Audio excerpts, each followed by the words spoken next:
وفات عجیب، غیر قابل باور و شوکه کننده سیر متین در کشور کانادا. سیر متین چگونه به کشور کانادا رسید و توسط چه افرادی در کانادا حمایت می شد؟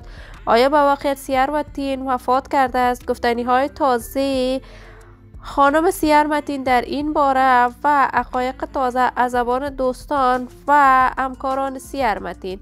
من در این باره پیرامون حقایق همین ماجرا خواهم پرداخت و از در ادامه با کانال دنیا اینفو باشید.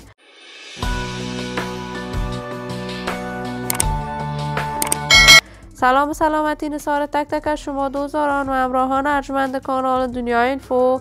شما را خوش آمدید میگم به یکی دیگر از ویدیوهای جذاب دیدنی این کانال.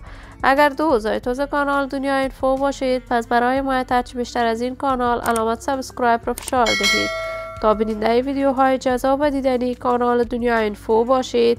سیر متین یکی از مجریان موفق با استعداد، توانا و خلاق در میان مجریان موفق افغانستان بوده است و این نه تنها مجری بوده است بلکه یکی از کمدینان با استعداد و مطرح در میان رسانه‌های افغانستان بوده است. علاقه‌مندان و دوستداران خاص خودش را داشته است.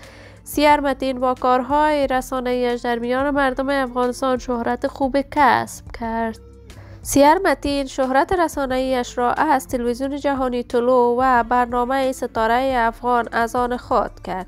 علاقه‌مندان و دوستدارانش از مرز میلیون‌ها نفر عبور کرده است.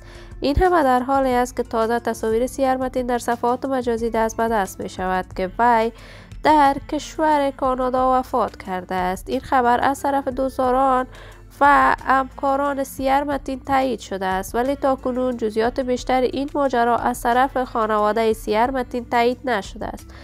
ولی من آرزو دارم خبرهای نشر شده در صفحات مجازی حقیقت نداشته باشد. دوستداران و همراهان ارجمند کانال دنیا اینفو، شما هم نظریاتتان را در بخش کامنت با من شریک بسازید.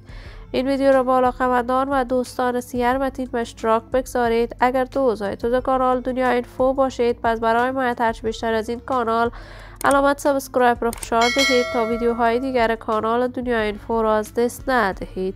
تا درود دیگر، هر یک از شما نازنینان ارجمند کانال دنیا اینفو را به الله منان امانت گذاشته موفق و کامیاب باشید.